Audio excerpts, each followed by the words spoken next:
Do you remember the A-Team? I like the A-Team. Oh, man, love it. And that classic line, I love it when a plan comes together. Last night for the Rangers, the plan came together.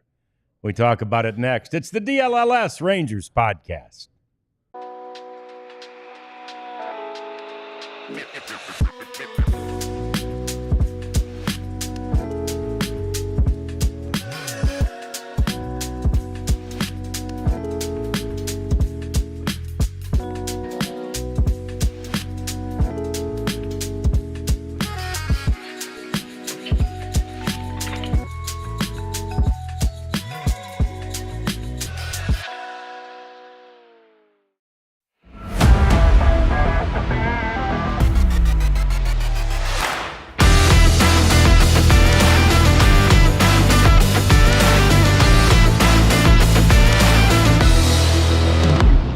Yeah, the opposition doesn't play in Vegas yet, but the Rangers hit the jackpot last night as if they were maybe in Vegas, dealt a really good hand of cards after shuffling the deck. Hi there. Welcome into the DLLS Sports Studios. It's the DLLS Rangers podcast. John Radigan, Jeff Wilson. We've got Elijah Smith, the prophet, over there, and we love to have you. So we've got answers to your questions, including the one that's already there about Corey Seager. We get to all that coming up in just a minute, Jeff. If we're going to start with that line, I love it when a plan comes together. You know, we've had beers on the show before, but you almost need a stogie in the side of your mouth when you say that line. Like Hannibal. Like Hannibal did. Yeah. No, I loved the A-Team. And the A-Team movie that came out, I don't know, 10 or 15 years ago now. I love it. Every time it's on, I watch it. Yeah. I thought it was ripe for a sequel. I'm very disappointed that there was no sequel. If I ever get rich, strike it rich, I'm going to produce the sequel. Okay. Yeah. And I'm for it. And I'm also going to bring back the show Deadwood because love that one too. I love that one. Okay.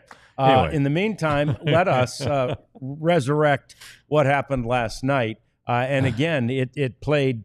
We kind of felt it, right? We kind of knew it. On the show yesterday, if you saw it, and I'm sure most of you did, that's all we were talking about was what the lineup would look like that night. We just knew it was ripe. It was time for sort of a major shift, Jeff. And like I say, they shuffled the deck. Both shuffled the deck yesterday.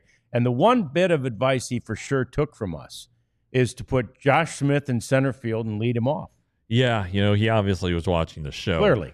And, it just seemed like kind of the right move because you knew Jock Peterson was going to be in there too. So you couldn't have Dustin Harris play center field because you had to have Josh Smith in that lineup. And there it is from last night. And it just made sense. What we didn't think about, John, was moving Seager down a spot. He's still your best hitter. And there's the argument, well, your best hitter either hits second or hits third. And it splits up the left-right conundrum. You go left, right, left, and it helps the bottom of the order too. So it was good. And by God, what happened? They went out and scored twice in the first inning. First inning, yeah. It was amazing how it happened. Josh Smith, and it's one of the reasons I've just said. I said it on one of the shorts that we produced that many of you I know have seen. To me, Josh Smith is kind of ripe to be a leadoff hitter. I think he's kind of that prototypical guy, and he proved it in that first inning, drawing the walk, Jeff. And, then it was just, kind of scraping together 2 runs with sac flies and moving a guy over and a ground out and a single, and that's how you score some runs early. Yeah, that's actual baseball right there. It's not just sitting there and waiting for the home run pitch, which came. It did. It definitely came. 4 of them. Yeah, what was a walk, hit, grounder, double, sac fly, and boom, it's 2-0. And my God, when's the last time a Rangers pitcher went to the mound with a lead? Yeah, that early in a game. And, so it's good. And the question then became, well, if they were going to put Josh Smith first, what were they going to do with Marcus Semien? They ended up moving him to the 5-hole. And obviously it worked out great. He hit a 3-run homer. And again, he's not your prototypical leadoff hitter. I know he likes leading off and likes to set a tone and all of that stuff. But right now, he entered yesterday hitting 141. and his on base percentage was, I don't even think was above 200. That's not getting the job done, And so, yeah, I thought it was curious that the post game walk-off interview was Marcus Semien.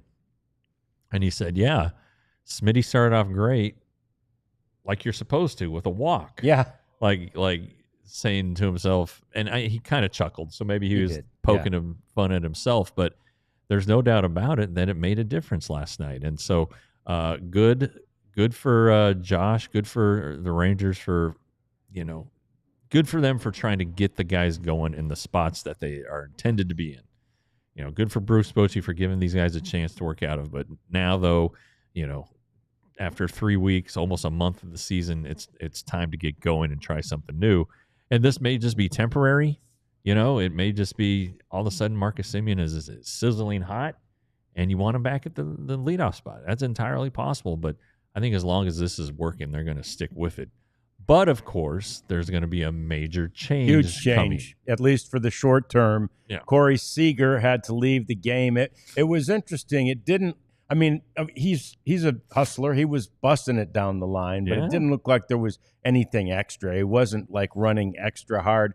And that's how hamstrings, as Wash might say, that's the way hamstrings go. I mean, right? That hamstring, and you could just see it. He pulled up. Anybody who's ever had that feeling knows it. It's just like, oh, I can't run any longer. My hamstring just said no. And anyway, those things. The problem with hamstrings, Jeff, as we all know, we've been covering this game for so long. They take a long time. They linger, and when you think they're healed. As Mark McLemore used to tell me all the time, when you think they're healed, give them 3 to 5 more days, right? Because then you feel like, okay, I'm ready, and you go back out there and you pull it again. So it's a very, very, again, the Rangers training staff is fantastic. And so they know how to bring him back from this, and they won't make those mistakes, Jeff, but just have to be prepared that it's likely that the Rangers are going to need to use the injured list for Corey Seager.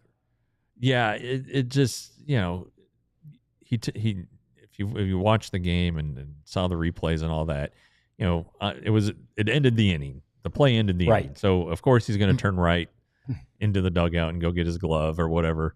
Actually, in that situation, a guy might run through the bag and then wait for somebody else to bring his glove. Yeah. So he turned right and just kind of walked right into the dugout, and that was that. And then if you saw also the footage, he was walking to the clubhouse, which is a long walk at Sutter Health Ballpark. It's in center field. He wasn't moving well. No. And it where he grabbed, usually you see a guy grab his hamstring, he's like grabs down by his knee. He was grabbing higher. Yeah. So I wonder if it's not maybe a little something else. And then you think about, well, his, in 2023, he missed all that time with a hamstring injury. Then last season, he had a little hamstring deal, and he also had the 2 hernias. So you wonder how much torque or what, I don't know what the right move is, stress that he puts on those muscles just swinging a bat. Sure. And playing shortstop isn't easy, and he does that well. So. He's a big dude, and we keep saying it. Corey Seager is tall. I'm 6'1", and I look up to him. He's 6'3". He's got big legs. His calves are like huge, and so you just wonder what he can do to prevent these things in the future, because they are a problem. And the timing couldn't be worse. The offense, he's the guy. And you don't want your guy to go, especially when you're not hitting. And it looked like maybe this lineup change, maybe it's the ballpark, whatever.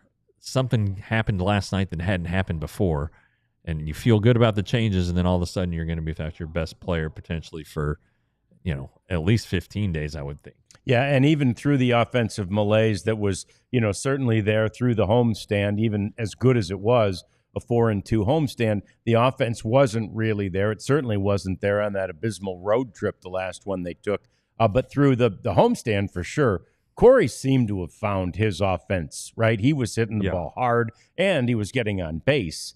But that's also one of the reasons they wanted to move him down, not just the left, right, left thing, but they wanted to have him in a spot where there would be guys on base in front of him. And multiple guys, not just guy, multiple guys. And again, the reality is there wasn't even Guy very often because Marcus wasn't getting on. Yeah. So anyway, he won't be in this 3 spot or any other spot. We haven't heard it officially yet, but you can tell just by looking at that injury and just know at very least he's off today, right? I will not be shocked if he's in the lineup. Yeah, today. There's no chance he plays today. They're doing an MRI. They'll know the exact, the extent of the injury, and they always proceed, Jeff, with the old abundance of caution. It's still April. Yeah, it's April 23rd. The Rangers have played now 23 games. I believe is correct. So they have 139 to go. Yeah. There's no need to push it now. If this was September, then maybe you would. And you're in a pennant race, then maybe you find a way to just give him a couple days, make it work without putting him on the injured list.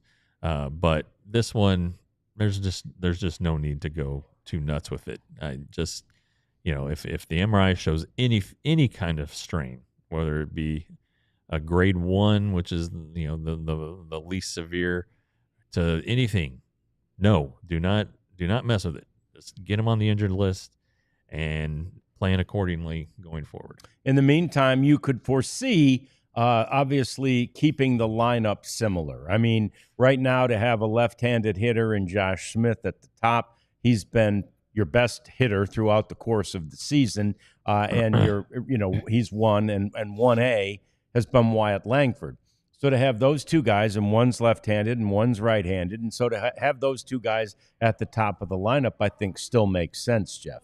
It does, and there's a question right off the top from Mr. Crazy up there. Our guy Mr. Is Smith off with a lefty on the mound, or who will lead off tonight? I don't think he'll be off. No, he hits pretty well against lefties. You look at his career numbers, and they're not good. And this year, they're not particularly good. But he's only had like 11 at-bats against him. Last year, though, he was better against lefties than he was against righties. He batted .286 against lefties. So the Rangers like him against a lefty. I wouldn't be surprised if he is the leadoff guy. Langford could be. You could swap him even if you wanted. So I think that there's a good chance that the top of the lineup looks exactly like it did last night, 1 and 2, and then 3. I think Josh Young, if you go back all the way back to 23, murdered left-handers. So I would see him there, and then I don't think Jock Peterson will be in the lineup tonight. No, he will against not. a lefty. No, he in his 0 for 41. Yeah, he did line out last night, so maybe that was some progress. But you know what? Maybe him facing a lefty would be it. Maybe that's the trick, right? Know. Managerial trick. Try anything. Try something. I do think Smith Langford seems pretty good. And then if you wanted to go, a center fielder, you could go Pilar and be just fine there. Yeah, I think this is a Kevin Pilar night, I believe, and like you say, not a Jock Peterson day. So so in this case, then you're probably playing both catchers. You're playing both catchers. So there you go. And again, last night, Jake Berger, and by the way, Jake Berger's smile after that home run, like, I don't know that I've smiled that big since I had a burger that was good. It's like, man, he had that, and he carried it all the way through to the dugout. I think it was such a relief for him. I talked to him during the last homestand and, just about the struggles, and he just said, yep, same thing every day. You don't do anything different. You keep going at it, you keep fighting, you keep working, keep trying. And he didn't seem remarkably bothered at all. I mean, again, it's not just his time here. It's not just his time in the big leagues. These guys go through this at every level all the time. So. And the thing is, they're going to go through it again this season. Sure. They're going to slump again. And it's just how a baseball season works. You're not on all the time. Even these guys who bat, these rare guys now who bat 340 and 350, 320, they go through stretches where they don't get a hit for 4 or 5 games. Yeah. Or they get one hit in 20 at bats, and it all averages out.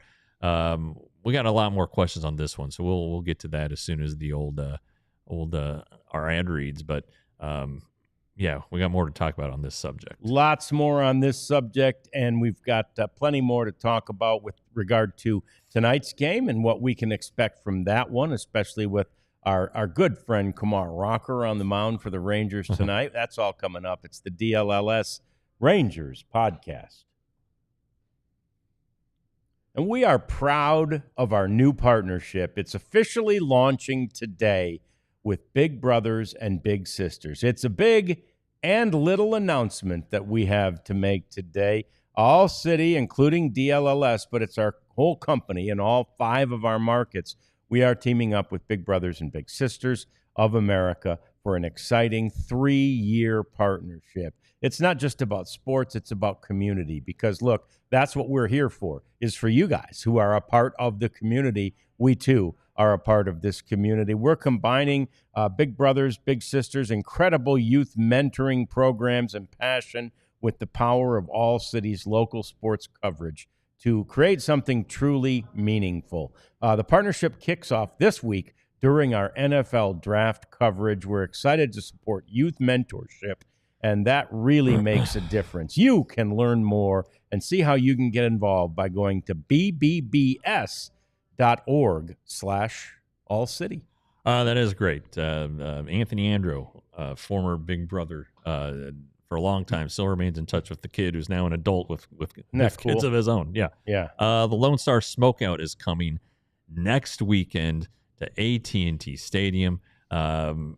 It's barbecue and country music. That's it. That's all you need. Yeah. And a couple beers I'm there. would work, maybe a little iced tea. Anyway, May 2nd through 4th at AT&T Stadium. It's 14 teams competing for the best barbecue, and you get to help decide who that is. And then all day, you get to pair that with events like Texas Biggest Happy Hour. I'm down with that. Derby Day and Cinco de Mayo a day early. Cody Jinks, John Party, Midland, Country Stars, they're coming. Kids 10 and under get in free and with in general admission. Tickets start at just $68. Don't miss out and get yours at LoneStarSmokeout.com.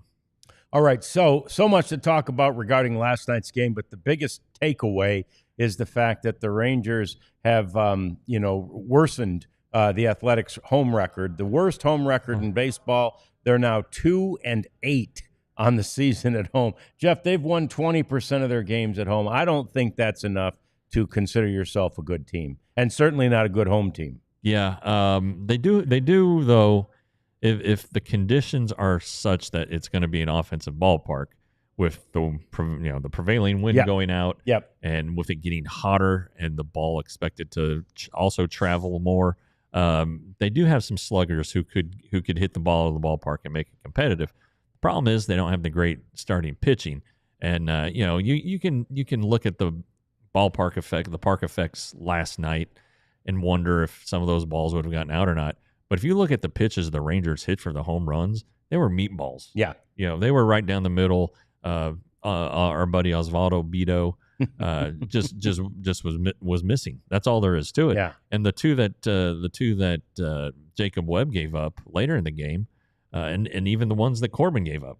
I mean, the first one Corbin gave, or the second one Corbin gave up, was a 91 mile per hour fastball right down the middle. Yeah. I mean, anybody's going to every hit that. big leaguer can hit that. And then Webb hung a couple. He left a changeup over the middle and a slider over the middle, and guys are going to hit those. So you still got to go out there and pitch. You got to compete. You got to recognize, as Boch said afterward, that he compared it to Coors Field. He said it's like Coors Field. Yep. And he kind of said it with some disgust. Yeah. I thought. But anyway, so keep swinging them, and don't take any lead for granted, I would think. A couple questions here about the call-up. If I think even if Seager somehow avoids the IL, they got to call a guy up. Yeah. And I think the guy, well, if he doesn't go on the IL, it has to be Ornelas, Jonathan Ornelas, who can play all over the field and would be fine. It would be a backup role They may try to get him a start to get a guy a day off.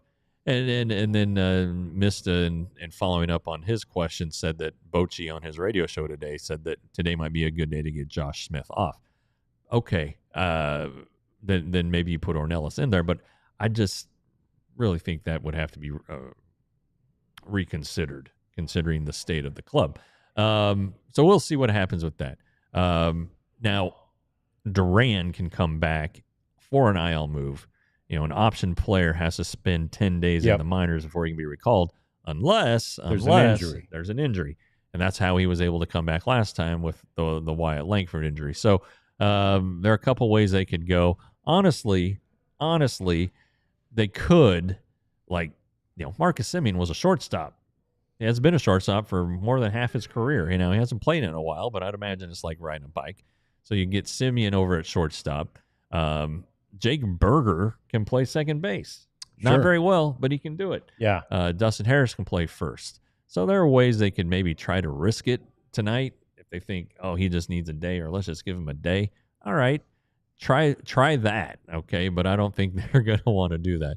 And so I think it'll be Ornelas, though. If you're gonna, and Benny, I'm glad you brought that up. Nick Ahmed, can't forget they just signed Nick Ahmed. True. And he hasn't played any affiliated games. I'm assuming he's getting at bats in extended spring games. He's veteran enough. He probably doesn't need much. So you could call him up, but he's really just a shortstop. I think he's either played third or second, but he hasn't played one or the other in his career. Now he could probably do it. Sure. But that's not a bad thought either. The problem is you got to clear you a 40-man spot to get him on. So I don't know if that's going to work. And then a couple people have mentioned Sebastian Walcott, and let's not go there. No, let's not do that. Tap the brakes. I would think the only way that Sebastian Walcott would become an option was if it was a season-ending injury. You remember in 15 when Beltre hurt his thumb right around Memorial Day. Yeah. And they called up Joey Gallo from AA because he was killing it at AA, and they thought Beltre was going to be out a long time. And it turned out only to be 3 weeks because he's Adrian Beltre. But that was a scenario where they just went ahead and said, you know what? We're calling up our best prospect, and we're going to stick him at third and ride it out. And, of course, he had the great debut. That got everybody fired up. But anyway, I think the only way Walcott comes up is if it's a season ender. And even that might be a stretch. Yeah.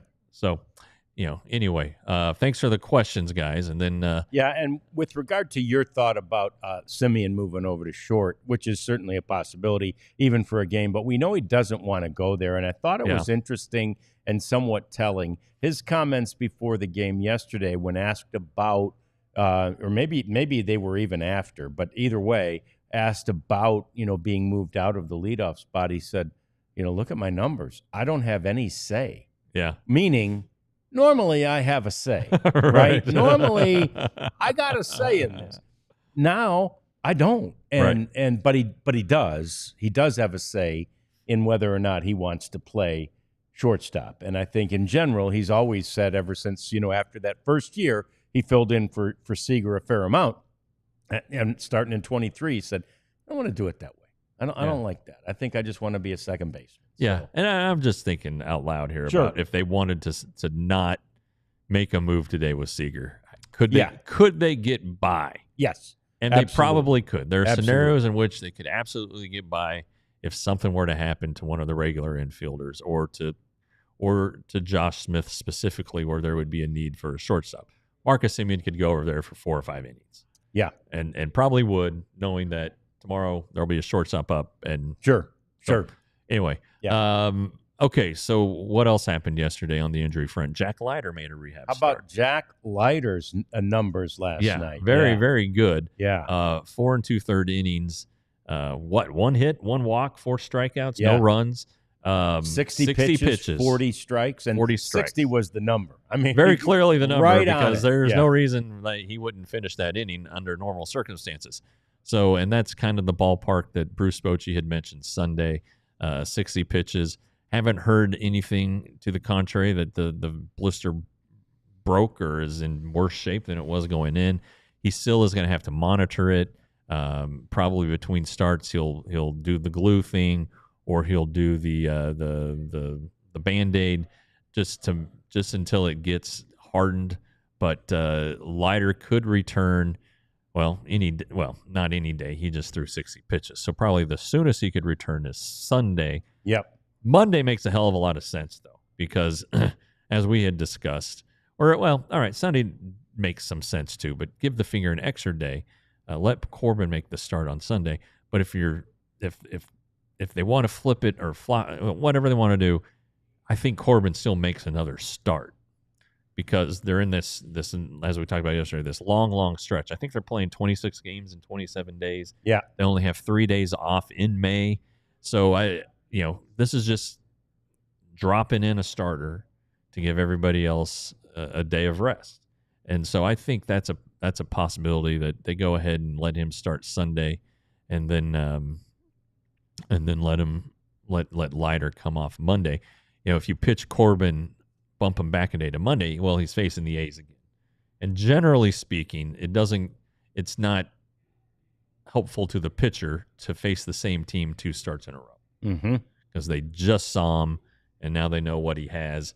And I thought he did pretty well though again yesterday. He got the win, right? He went 5 innings, right? There's nothing to complain about with regard to, other than that 91 mile an hour meatball that he threw. But no, then that's going to happen. And they don't always hit your mistakes. The Rangers were doing a good job of hitting the mistakes last night, but they don't always hit your mistakes. But I agree with you on that front. And then what you've established, if you run Corbin out there on Sunday and then save Leiter for Monday, is you're in, and then you start a stretch of 13 straight, right? Is that where that is? Yeah. So you got 13 straight. And I was talking to Mike Bassick on the way home from here yesterday, and he was suggesting, and I scolded him because he didn't hear our show yesterday, Jeff. Damn it, Mike. When I talked to him. But anyway, he said, well, I've been thinking, they might need to go with a 6-man rotation. And I said, Jeff and I just talked about that. Yeah. And that's what you have basically done is, if you keep Corbin there and you put Leiter there, now we have essentially a 6-man rotation. Now, will that change before they go through the rotation the next time? Who knows? But he would be the 6th man in the rotation. Yeah, and with no day off, you got to kind of see where the bullpen's at. Sure. If the bullpen is gassed, a 6-man rotation is going to be pretty hard to pull off, because you're working our relievers short. Now, if you can get a complete game or get a guy who goes into the 7th or 8th, then yeah, that kind of helps reset things. Or if you can get a blowout, and let Bosley or Latz finish off a game, okay, that helps. But to go straight 6 would be tricky. To do it for a day would be okay.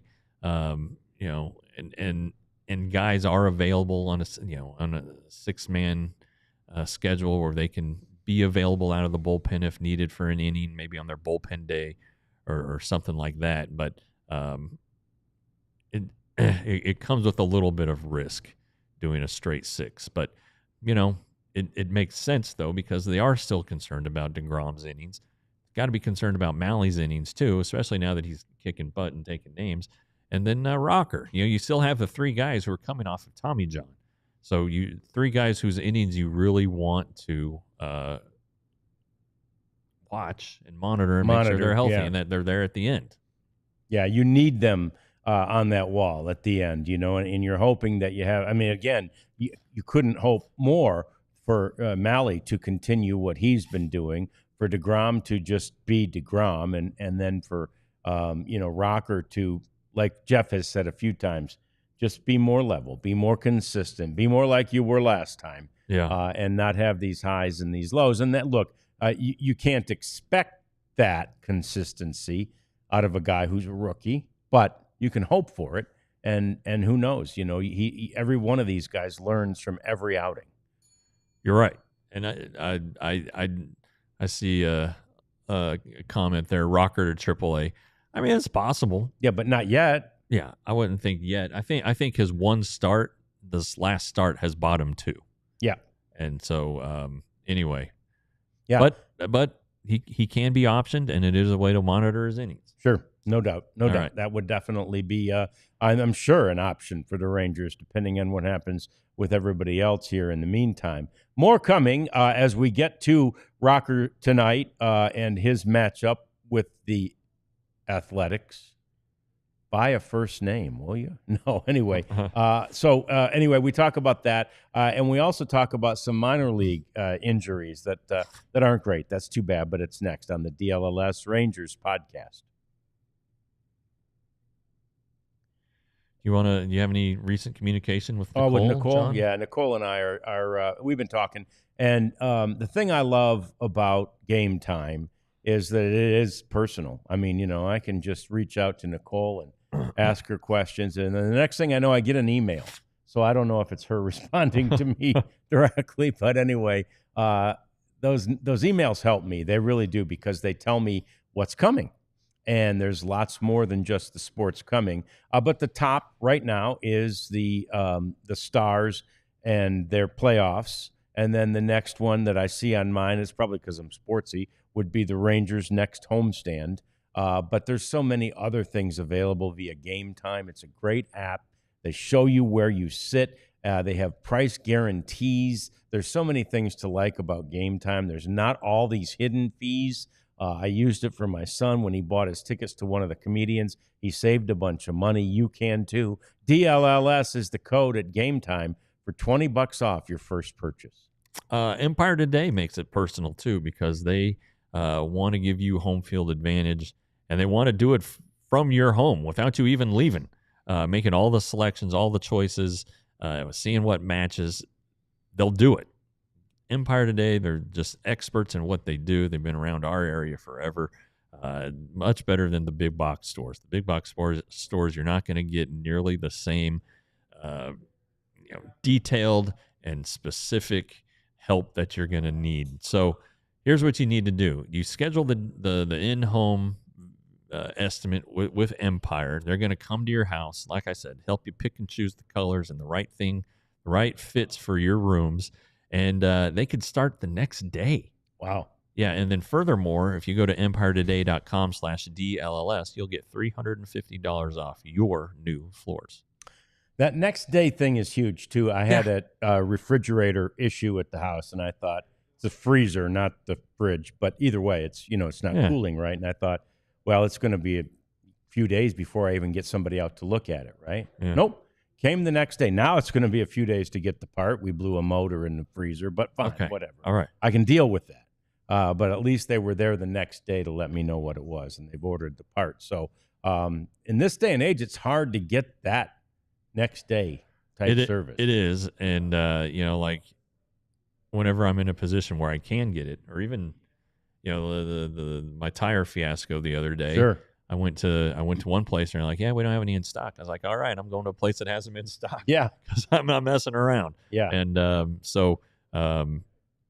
that's just, I mean, huge. What great customer service. Yeah, it's really huge. Yeah. All right, so tonight it's Kumar Rocker, the aforementioned Rocker, who, like we say, had that great start last time and certainly earned himself a little more rope. Before that start, to who was it that talked about him? Latina category. Okay, Latina. Interesting. Before that, Jeff and I were also saying the move would be probably to send him to AAA and keep Corbin and Leiter. But we'll see. One of them also may go into. I don't think that Kumar will be a long reliever. No. We're going to keep him as a starter. And now at this point, I don't think Jack Leiter, given how he has started, will be moved into long relief, although that was an absolute option and probably a plan before the injuries to Cody Bradford and to John Gray. Yeah. But I don't know that he goes back to that now. No, I absolutely think that it's too good to not at least see a couple more times. Before that bridge gets Patrick crossed Corbin again. going into long relief would be the one. Yeah, right? I would think so. Yeah, the only way I could see a scenario where one of those two rookies ends up in the bullpen is if they can guarantee a day where they're going to pitch 4 or 5 innings. Yeah. And I just don't know that you can make that guarantee. Because you want to keep him stretched out because, again, one of these starting pitchers is going to go on the injured list. I mean, Jack Leiter's already been on the injured list. Somebody else is going to go on the injured list here, and I'm not trying to jinx anybody. I'm not going to say who it's going to be, but it's going to be somebody because that's just baseball. But Jack's been too good. Leiter or Kamar on what was it, Thursday a week ago was so good against Oakland the Angels, and he ended up giving up 3 runs. Should have probably only been 1, but that slider, they couldn't do anything with it. No. And if it's on, then he's going to be really, really hard to hit. And in fact, on Sleeper today, you can get Kumar Rocker more or less than 4.5 strikeouts. And I went more. Wow, yeah. I mean, I think if what was it, 8 in that game, right? Yeah, I mean, if that slider's landing, he's gonna get 5 strikeouts. So anyway, that's my handicapping for you today. Yeah. But it just seems like it was so good that it would be a shock if it was not at least good right tonight. Yeah, it may not be as good, but it should still be pretty good. Yeah. So anyway, we'll see what happens. And it's hard to hit the ball hard against Kumar Rocker. I know it's happened a couple times this season, but the sinker at 96 is a heavy pitch. It's hard to get in the air. I think that he's got a good chance to just survive in this ballpark and survive in these elements, and pitch the Rangers to give him a chance for another win. Yeah, and they face J.P. Sears. Now he's a lefty, and he's a guy that has bedeviled the Rangers somewhat in the past. There's that pitching matchup for tonight's game, and J.P. is just one of those guys. He's not a great pitcher, but he's looked great against the Rangers on more than one occasion. And the Rangers, it's a kind of a traditional thing. They've not always, but a lot of times they have so much trouble with lefties, right? Left-handed pitching. Yeah. And so far this year, they're off to a start that indicates that's not their best side. Well, they faced Garrett Crochet on opening day. He's a pretty darn good lefty. So you kind of look at the lefties they've faced. True. Some power arms.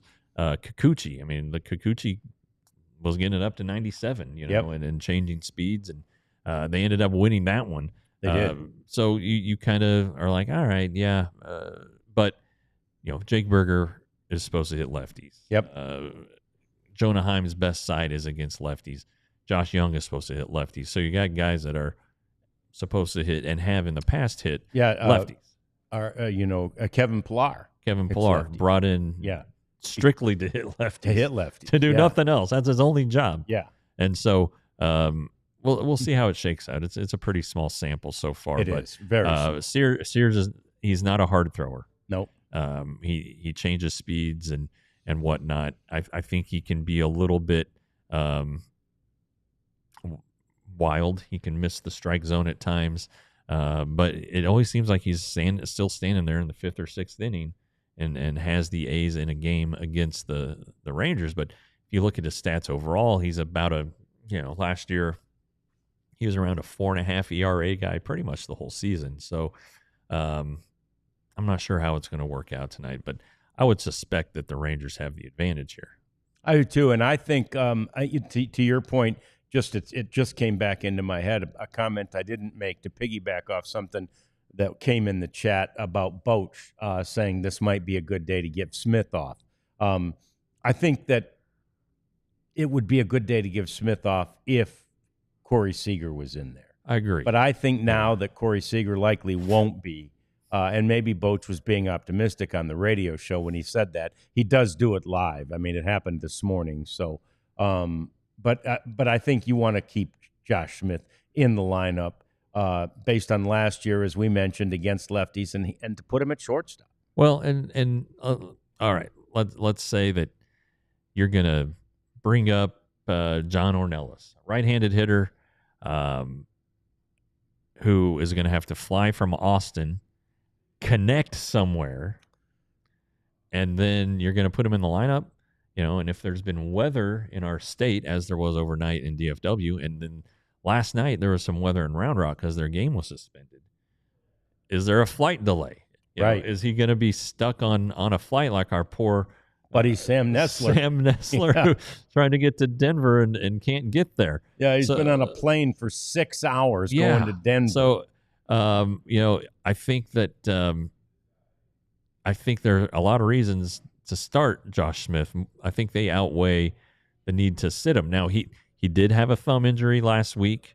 True. He missed 4 games last week. Yeah. Is he going to be able to come back? Does he need the rest? Does the thumb need a break?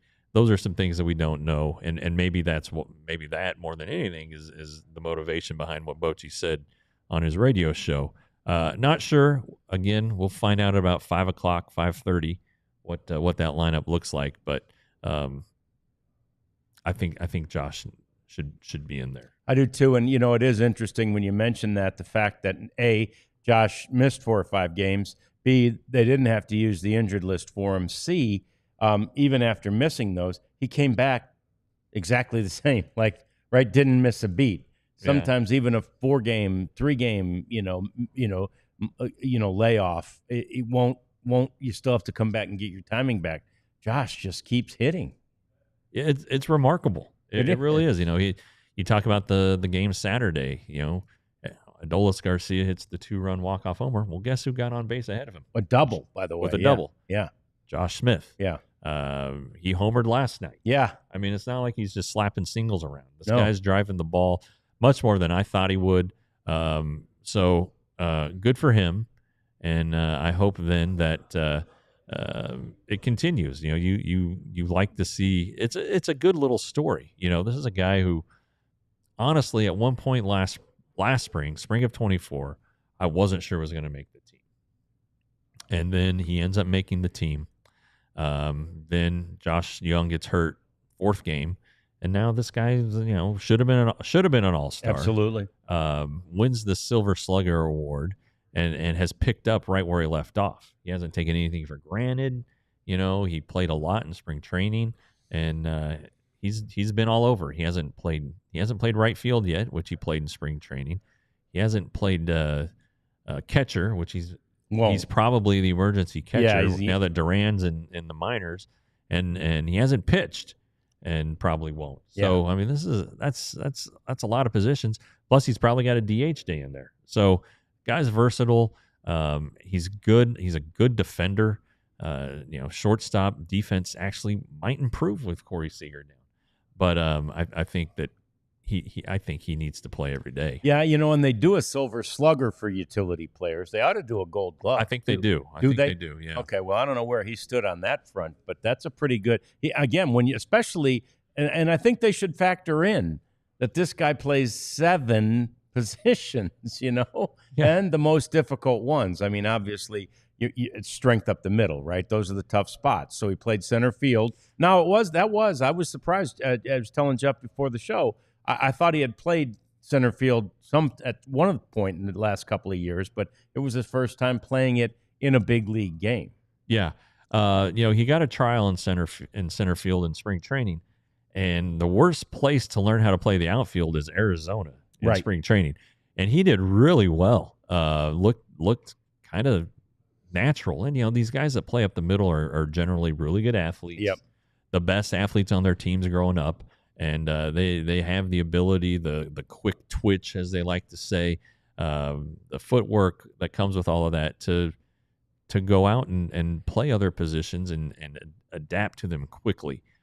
He didn't have a ton of chances last night before he had to move into the the shortstop role when Seager went out. How would he have handled that ball that was hit to end the 8th inning? That Leote went back and tracked down.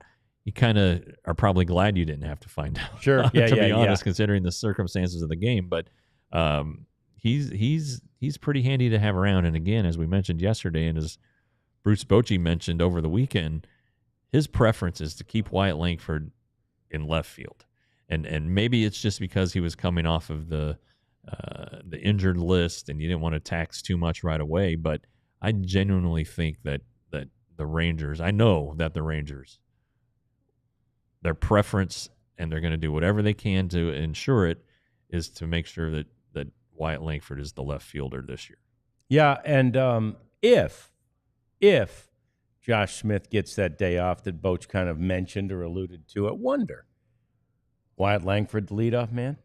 It's possible. I mean, he gives you a good at bat. Yeah. And I that was my lineup against lefties. Yeah, that's right. Yesterday, I had That's Wyatt what you Langford had batting yesterday. leadoff. That's So right. Yeah. So anyway, it'll be interesting to see. Like Jeff says, 5:30, somewhere around there, you'll see that lineup come down. It'll be interesting to look. I was really interested to see last night's, as I know you were. More coming as we clean things up in baseball, but baseball wasn't very dirty last night, so there's not a lot to clean up. We may get to more questions from you. If you have them, shoot them to us now in the chat. It's all coming up. It's the DLLS Rangers podcast.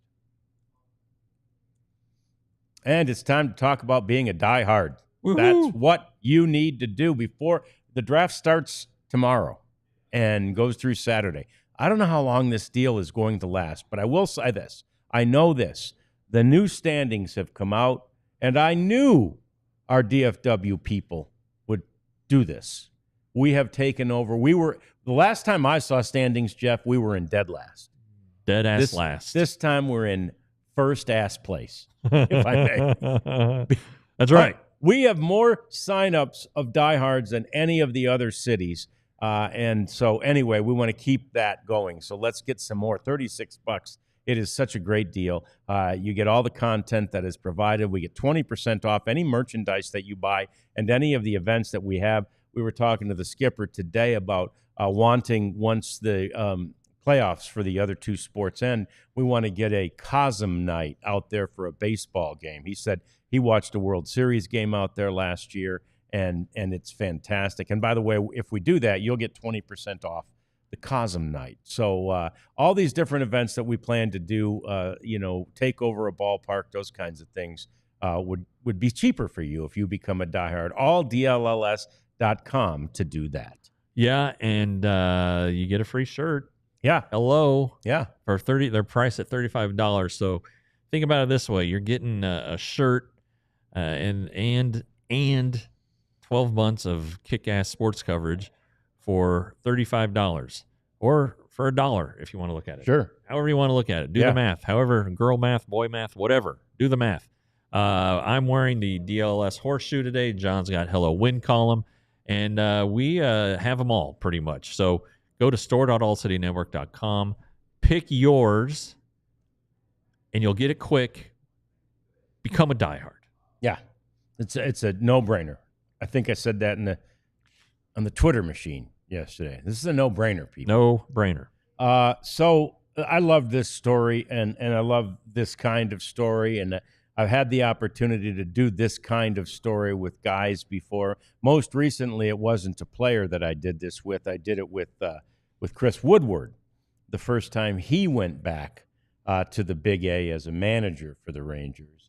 And we went back to his high school, and we, had met him after the game when he was meeting a bunch of his friends and former teammates and I don't know what all. He's from Covina, which is the same place that Michael Young is from. Yeah. So that sort of going home story for a guy who grew up as he did, going to that ballpark all the time is great. It's even better when it's Paul Skeens, who went back to the Big A. He grew up like a half an hour from there, and he said, he's been in the outfield on Little League Day, and I've been there when they do the parade all the way around the warning. Certainly they do it at Globe Life too, and all the Rangers parks over the years. But the Little Leaguers get to walk out there, and it's a thrill for the kids to be out there on a major league field. But it was a thrill for Paul Skeens yesterday to be, or day before, whichever day the first game of that series was, for him to be out there on that field. And he said, he's just running around on the outfield, and he can't believe where he is. It's what he wanted to do for his whole life as a kid. And he remembers so many different times going to games there. He was there the first time as a fan, just sitting in the seats the first time Shohei Ohtani pitched for the Angels, right? That's crazy. Yeah, isn't that amazing? He said, and growing up, he said he was a huge Mike Trout fan. Of Of course he was. Anybody in Southern California would have been.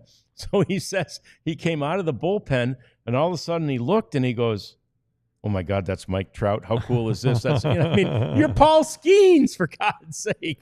But he went over and he said they had a brief talk, nothing earth-shattering, but they had a talk, and again, humanizing these guys. I mean, this is a guy who grew up 30 minutes from there in Orange County, California, and always dreamed, as so many of us have, of being on that field, and there he was. So that's great. I love a story like that. And it's a super nice field, as you know, John. It is. It's fantastic. The playing surface there is immaculate, and but that's great, you know. And there are a lot of guys who grew up around that area, Garden Grove and Westminster. I believe the Rangers have a player. It might be Tyler Malley, who went to high school around there. Gosh, who was that old catcher? God dang it!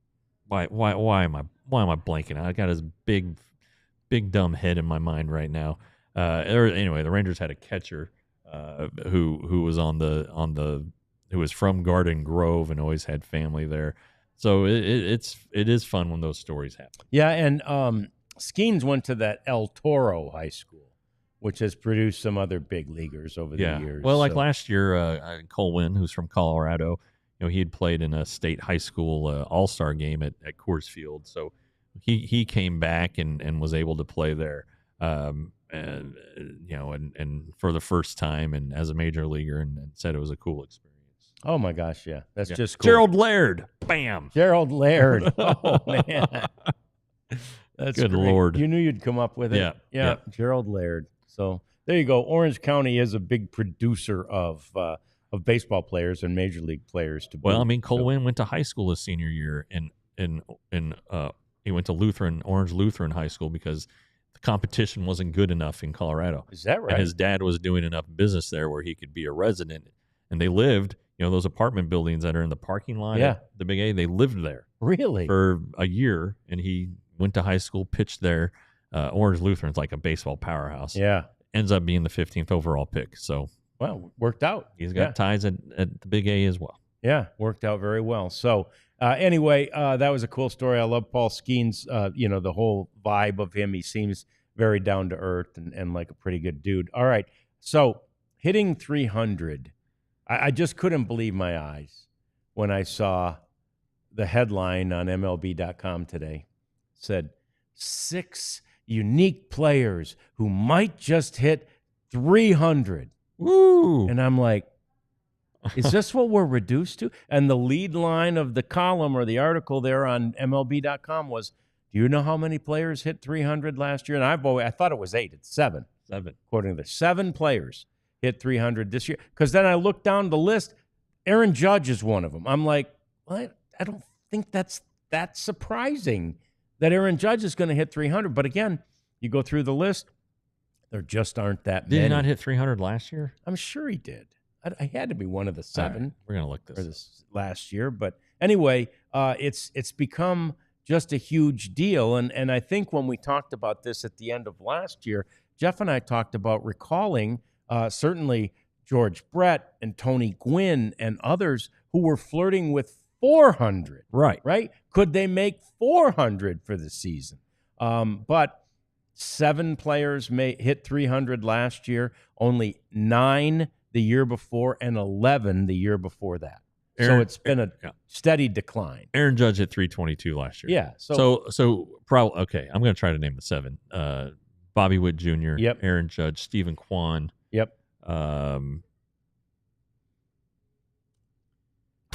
Arise. I would guess Arise did. Yeah, I would say. Right. I got halfway there. I don't know. I don't know that Bobby Witt Jr. is one of their 6 this year. Well, he's hitting over 300 right now. Gotta be. Okay, so this year their 6 are Aaron Judge, Paul Goldschmidt. I don't think they got Bobby. Paul Goldschmidt. Jacob Wilson, who we talked about from the Athletics. Okay. Trevor Story having off to a good start. Stephen Kwan again. Young Ho Lee. Yeah, that's it. That's their 6. Well, Bobby Witt Jr. I don't know how I feel about this list. Yeah, I don't either, because Bobby Witt Jr. is going to hit 300. I mean, I think. Yeah, Right? he already is. Yeah. I think there Already is. this might be a year. I will say this. The answer is pretty obvious. It's how good pitching has gotten. Right. And I mean, these guys with these, just now, every year, there's like this new, pitch, right? Well, This also, new- I think, the offensive philosophy has changed. True. You're not home run or nothing. Yeah. you're swinging for the fences. And okay, Bobby Witt, Vlad Guerrero Jr., Aaron Judge, Yordan Alvarez. Those were your American League. That was 4 of them. 4. That Okay. was your So 3. American League. 3 from the other league. We had Or we're gonna have a rise. and Shohei, right? I don't think Ohtani did. Didn't he? I don't think so. Do do do do do do do do do do. Not enough players hitting 300, but the A pitching, rise. Oh, Ohtani did 310, and then this is a little bit of a shocker. Marcelo Zuna from the Braves. Yeah, he had a great year, but yeah, wow. I didn't know that 300. I didn't know he had 300 in him. All right. Yeah. So anyway, it really surprised me that already at this point in the season we're going, wow, who could possibly hit 300? I'm like, seriously? I mean, and again, I think there's a couple of Rangers who certainly have it in their sights to hit 300. Yeah. I mean, know. Josh Smith, Corey Seager hit 300 2 years ago. Yeah. He had just missed out on the batting title, in fact. So yeah, it's pretty amazing. I mean, that it's always been that way too. When you say I can go to the plate and fail 2 out of 3 times I'm there, and still make like ridiculously millions of dollars to do it. But right. That's how hard it is, and it's getting harder and harder. With a couple of years ago, all of a sudden here came the new pitch, the sweeper. Right now, everybody's got that, and then now I think this year, what is it? The circle change. Right, that's the kick new change. thing. The kick change. The kick change. That's right. That's Jack Leiter's new pitch. And then the splitter. Everybody seems to be throwing a splitter. The splitter's there, and again, the splitter. I mean, that was a thing, and then it went out of fashion, and now it's back. Yeah, like it became passé, and now everybody's throwing the splitter again. So it's just pitching evolves. These high spin rates. Good old fork ball and knuckle ball come back. Let's bring back the palm ball. Let's bring them all back. Palm ball. Ephus. That'd be fantastic. Bring them all back. Ephus pitch. That'd be fantastic.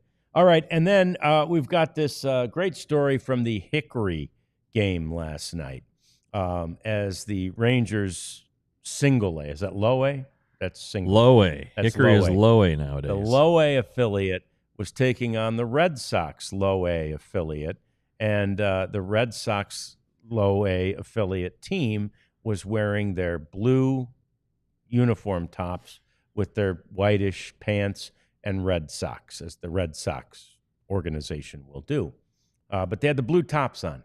And then in the 9th inning, they call for the reliever, Michael Sensone. And Michael comes out of the bullpen, Jeff, wearing his red top. Oh, boy. Yes. Matched the Sox beautifully. Didn't match his teammates. So what's an umpire to do? I don't know. Let him play? Tells him to change it. Oh, all right. Tells him you can't pitch. And it's in like soccer, where the goalkeeper can wear a different color. Like a quarterback at practice. Right. And Yeah. Don't hit him. You can't pitch. You go on out, and you get. And so anyway, the kid ran over to the dugout and got one of his teammates' jerseys and just threw it on over the one he was wearing. Interesting. But I thought that was pretty unique. And look, I'll tell you this: we know them. We've known them. We knew the Manazians. Zach. I mean, Zach was, I think, the equipment manager when was it Darren O'Day? Darren O'Day. Yeah, Darren O'Day fiasco happened. And he just, I mean, like after that road trip, I went to joke with Zach about it. Was not a joking matter. Yeah. Well, there not a lot was, but that was a deal. It was a waiver claim, and they were on the road. They didn't have a jersey from spring training for O'Day. So it was hard to just get it back. So he ended up wearing the jersey of Kaysen Gabbard. Yeah, that's right. Kaysen Gabbard. So it happens. Yeah. And I mean, how on earth can you be wearing a red jersey and not notice. Right. Hey, everybody else else wearing blue, unless it's colorblind. Now I don't know, but that would just and how wouldn't a teammate say, "Hey, man, Dude, why are you wearing a red jersey?" Yeah. Now then, maybe he didn't have a blue jersey. Right. Yeah. Maybe it just got left behind in Salem. Right. Yeah. So, and that's what the announcer was saying, and it was the Hickory announcer who said, "Well, this happens in minor league baseball. You don't always, the equipment doesn't always make it. He just probably didn't have one." But anyway, bar to teammates, all's well that ends well. I think at least it ended well for the Red Sox team. I think they ended up winning it, but worry not about Hickory. They're going to be fine. So anyway, boy, that was fun. Went by quick for me, and we appreciate you. And we're anxious to watch tonight's game to see if this offensive surge continues for the Rangers. We're back tomorrow, but not until post-game. So we'll be on a post-game edition. It's Getaway Day in Sacramento, or as the byline says, West Sacramento. Getaway Day in West Sacramento. We will be here tomorrow night whenever the game ends to chat with you about this game and this team. Thanks for joining us on the DLLS Rangers podcast. We all silly like the mayor.